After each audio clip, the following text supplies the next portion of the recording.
Gloria a nuestro Dios. Abandono el ministerio. Este es el tema de esta palabra que quiero compartir en este hermoso momento que Dios nos permite. Estaba pensando precisamente en los procesos de cada uno de los ministros, y a mí me encanta muchísimo hablar de los ministros, hablar de los momentos cuando hace falta la fuerza espiritual, de los momentos cuando se flaquea, de los momentos cuando vas perdiendo la fe, de los momentos cuando caes en desiertos en tu vida, siendo ministros de Dios, siendo predicadores incluso de la palabra, siendo hermanas y hermanos que hablan con denuedo de la palabra de Dios, que incluso han traído almas para el reino de los cielos. Siempre se llega a un proceso en nuestra vida en la que pensamos abandonar el ministerio, y esto tiene mucha relación con respecto a aquellos que en verdad han sido llamados por Dios para poder lograr muchas cosas en esta tierra. Ahora, bajo el llamado que Dios pone sobre cada uno de los hombres y mujeres que tiene pregonando el evangelio, existen una cantidad inmensa de una inmensidad de pruebas, de batallas, y en base a eso hemos estado pensando muchísimo cuando llega el desánimo. Ejemplo de ello, quiero tomar en este caso a Elías, y muchos de ustedes saben de lo que ya yo estoy hablando y a lo que me estoy refiriendo. Precisamente ahí en el primer libro de los Reyes, en el capítulo 19, nosotros vemos aquella parte importante donde Elías se mira atravesando un conflicto difícil en él. Luego de venir atravesando un camino que a lo mejor no ha sido fácil, pero también ha venido de ver la mano poderosa de Dios manifestarse delante de él. Ha venido viendo milagros, ha venido viendo un sinfín de maravillas donde Dios ha obrado y ha hecho volverle la vida al hijo de la viuda de Sarepta, ha hecho lo que es también orar por la lluvia. Y este relato que cuenta el capítulo 19 se basa precisamente a esa clase de personas cuando sienten que están perdiendo fuerzas.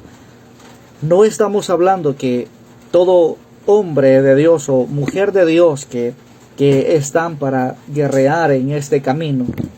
Estamos hablando que son personas que llegan a alcanzar una altura espiritual donde no llegan las ofertas para poder abandonarlo todo. Precisamente ese es el punto. Capítulo 19 del primer libro de los Reyes habla lo siguiente, y comienzo en esto para poder llegar al punto clave. La Biblia nos cuenta desde el verso 1 que Acab dio a Jezabel la nueva noticia de todo lo que Elías había hecho con los profetas y de cómo él había mandado a matarlos. Y de hecho en el verso 40 del capítulo 18 dice la Biblia: entonces Elías les dijo: prended a los profetas de Baal para que no escape ninguno. Y ellos los prendieron y los llevó Elías al arroyo de Gizón, y ahí los degolló.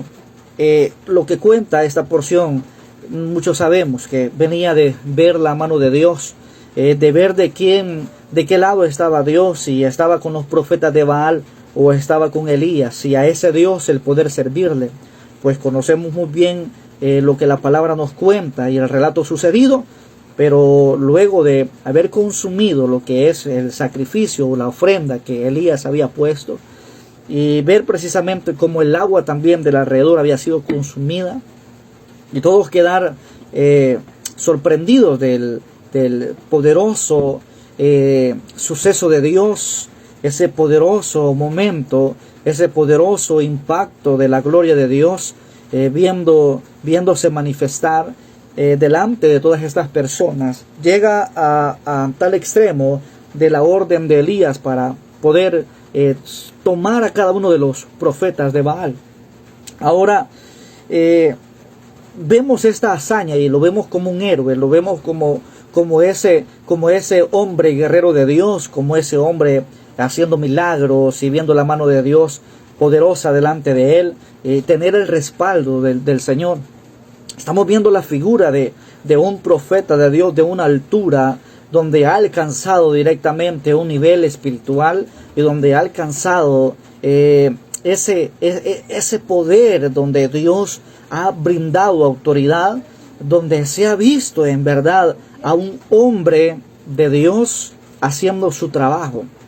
Ahora, en base a todo esto, algo que es bien importante también poderlo entender, es que si vemos la figura de estos hombres y de estas mujeres que constantemente se mantienen en esa posición de guerreros de Dios, donde vemos muchos que por la oración han alcanzado muchas cosas y el respaldo de Dios ha sido notable en sus vidas y en sus ministerios. Hemos visto ministerios grandes, hemos visto ministerios pequeños, pero donde la mano de Dios se mueve. Hemos visto cómo Dios hace obras inmensas, las almas verse convertidas, a los enfermos ser sanos, y el Espíritu Santo obrando de una manera poderosa. Pero llega un momento en el cual nos sorprendemos como predicadores, como hombres que Dios ha elegido para estar al frente de la grey.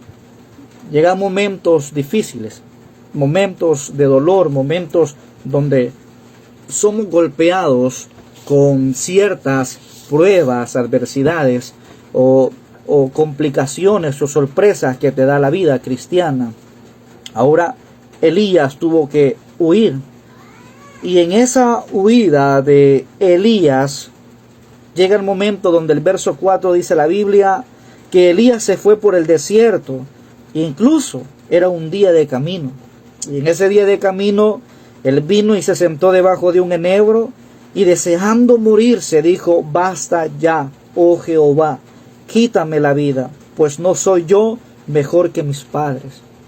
¿Cuántas veces no ha pasado que usted como siervo de Dios, usted como servidor de Dios, por una traición en el ministerio, por un desaliento en el ministerio, por algo sorpresivo en el ministerio, porque se le señaló, porque se le acusó falsamente o porque se habló en contra de usted, y ha venido viviendo así durante mucho tiempo? ¿Usted cuántas veces le ha dicho a Dios: basta ya? Ya no quiero seguir predicando, ya no quiero seguir en el ministerio, ya no quiero seguir en la grey, ya no quiero seguir pastoreando, ya no quiero seguir liderando, porque ha visto que su vida cristiana en el ministerio es tan duro, donde hay que pasar por pruebas, donde hay que llorar demasiado, donde hay que muchas veces sentir el abrigo pero de tristezas, muchas veces vernos desarmados, donde muchas veces nos ha hecho falta el compañerismo incluso del mismo pueblo, cuando incluso la misma grey o el mismo pueblo muchas veces te señala, muchas veces se queja, muchas veces te acusan de los pequeños errores que a lo mejor tú puedas cometer. Pero aún así, teniendo ese desánimo, aún así sintiéndote mal por todo lo que puedas estar pasando, quiero decirte que no abandones tu ministerio, porque Dios está preparando un futuro mejor para tu vida espiritual. Y eso es un hecho muy claro con Elías, luego de él huir y deseando quererse morir y decirle a Dios: Dios, basta ya, Jehová, quítame la vida. Déjame decirte que aún en medio de esos procesos Dios tendrá que aparecer para darte una sorpresa. Él más adelante fue despertado por un ángel, más adelante fue sorprendido por la presencia de Dios. Y llega a un extremo donde Dios le dice: ¿qué haces aquí, Elías? Y es lo que yo quiero decirte a ti. ¿Qué haces tú pensando perder lo que ya Dios te ha dado a ti con el simple hecho de decir: abandono el ministerio. No abandones tu ministerio, toma fuerzas, porque a Elías el Señor lo mandó a ungir prácticamente a Jehú, mandó a ungir también a Eliseo, y eso tú lo tienes que entender, que Dios te va a preparar para que sigas encaminándote a la labor de Dios. Falta camino aún por recorrer. No abandones el ministerio porque no te estás dando cuenta de las cosas inmensas que Dios va a hacer en tu vida. Dios te